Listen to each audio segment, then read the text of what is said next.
Okay, we're on Masechet Keilim, Perek Kaf Chet, Mishnah Hey. Fifth Mishnah in the 20th chapter of Masechet Keilim. Now we're going to continuing to learn about when you change a kli from one thing to another, but you just designate its use for something else.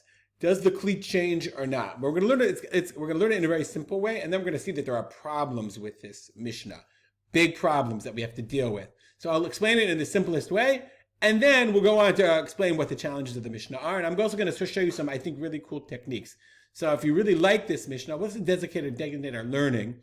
We'll dedicate our learning to memory of my father, Rav Simcha ben Yitzchak Kalman.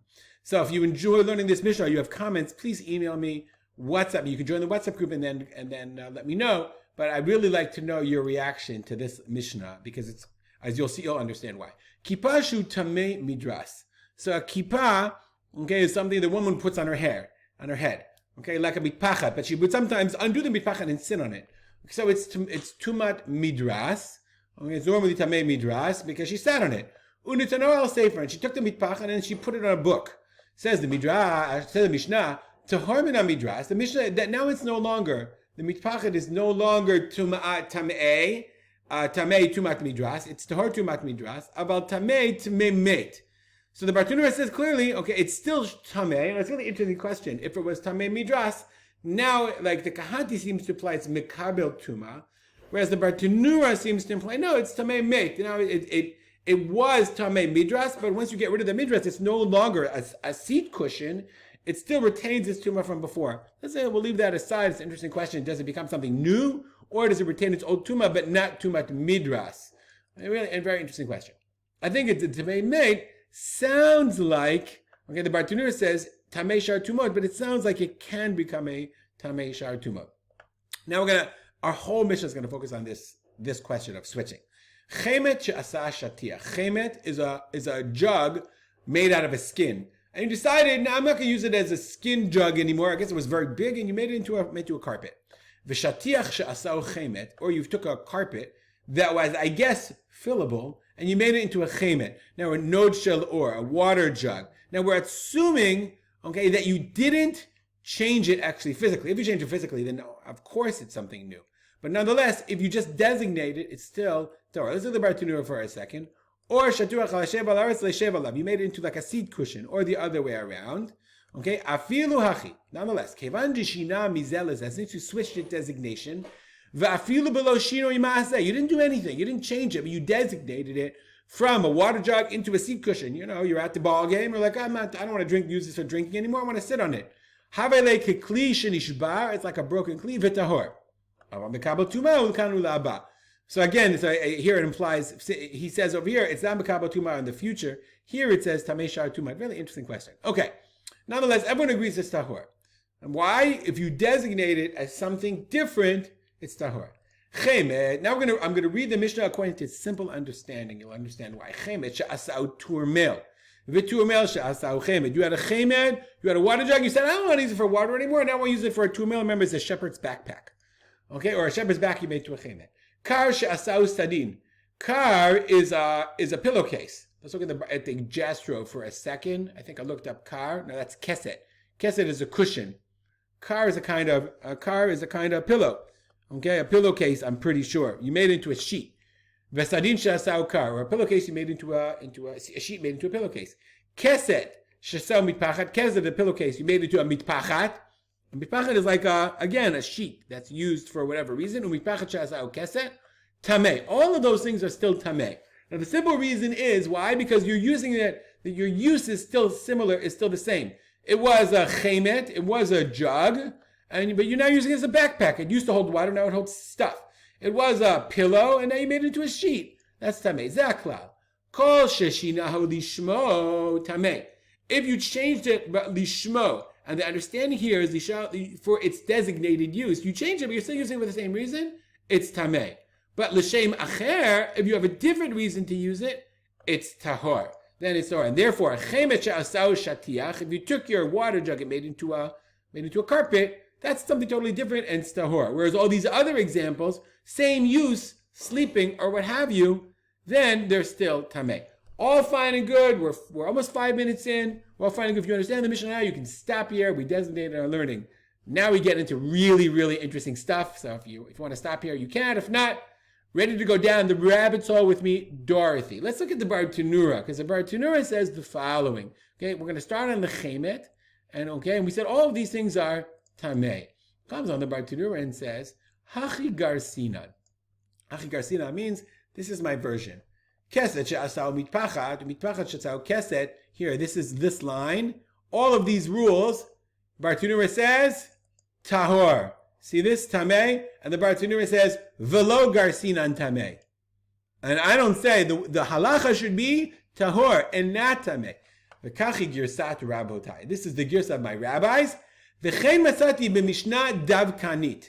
And I found it in a very, very, what he means is, I found it in a Mishnah that was very careful about girsaot. V'alchi muchach mina tosefta. And if you look at the Tosefta, we're not going to look into Tosefta because that's beyond our ability, but look into Tosefta, you'll know that I'm right. Now, when you see the word girsa, then you really want to know as well, okay, let's look at the girsaot. So the way you do this in Mishnah, I'm going to show you something really cool. The way you do this in Mishnah is you go to a website from National Library of Israel, the National Library of Israel, and you have Iyun B'Kitvei Hayad, and you say, okay, I want to look at Masechet, I want to go to Masechet Keilim. I'm showing you something. It took me a long time to find all these incredible, incredible tools. You say, I want to go to Keilim, and then you check, you pick the parak. Let's reload this page because I did it already. But I want to go to Masechet, you go to Mishnah, Tosefta, and you really want to know, I want to go to Masechet Keilim, and then I'm going to go to chapter 28, Mishnah Hey, and it's going to say, okay, here are all the Kitvei Yad that we have available that we can show you from that particular Mishnah. There's one from Parma. These are just the libraries. Another from Parma, one in Munich, one in Budapest, Ktav Yad Kaufman, and then there's a Geniza. That didn't help me very much. So I looked at these, and let's take a look. Okay? And what we're going to see, which of the Girsaot is right, the Bartenura's Girsa or the other one. So we're just going to look for that one word. Is it Tameh or Tahor? Now you say, like, sometimes the Girsa problem is like, I don't know, what's a big deal? This is a really big deal. Is it Tameh or Tahor? Now, in all these cases, it's like theoretical for us, because remember, all this learning that we're doing in Masechet Keilim is all theoretical. We don't do Tuma and Tahara. But imagine we did.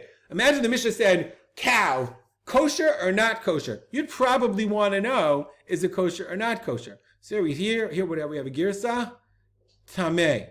Okay, let's look at another one. This is Ktav Yad Parma. Let's look at the girsa, okay, keset, tameh. All of these are tameh. Okay, this one, the Munich one, didn't show up. Another girsa, okay, mitpachat sao keset, tameh. All of these girsaot that we had, all of them that we found, all of them had the girsa, okay, of like that like we have in this Mishnah, tameh. In fact, I'll just show you. I looked it up in the Yachid and Boaz. There is no Shinu Nuschaot here, which is really interesting because he quotes the Bartenura and says V'lo Garsinan Tameh, and he just kind of ignores the fact that there's no line here. There's no even comment about the Girsa whatsoever, because if you look at the Kitvei Hayad means the original versions that are written down that we have, and you can look them up on this website, this the National Library of Israel. You just look it up. Look for Kitvei Hayad, Iyun Kitvei Hayad. You can do amazing things. You can really go down the rabbit hole. But the Bartenura says, I'm right. This word should be tahor. So how do you do it? So I made you a chart. If you want to, the first thing I did was I said, listen, let me put myself over here. And again, you can stop if you want. But all of these words, the Mishnah is the same. Here, our original Mishnah is tameh, and we explained what it means if you change lishmo tameh, if you use the same use. If you change another use, then it's tahor. But the Bartenura says, no. All these are tahor, which means that the Bartenura has to say all of these examples that we learned before are l'shem acher, shinahu l'shem acher, because that's why they're all tahor. Or in fact, all of this whole Mishnah is shinahu l'shem acher. So I made you a chart again. I made you a big chart. I'm going to move myself down to the bottom.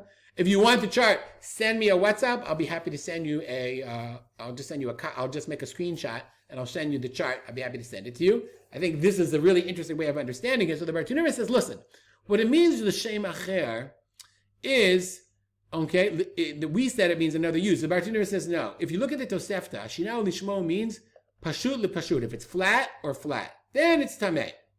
But if it's from Pashut the Beit Kibul, either from flat to holding something, or Kibul to Pashut, or holding something to flat, or even Kli Kibul to Kli Kibul, also, that's called Shem Acher. And he says, I can prove it to you from Tosefta, you look it up on your own. And therefore, all of these cases, right, we have to say, a chemet that you made it into a meal, that's kibul to kibul. That's, according to his definition, Shem Acher, tahor.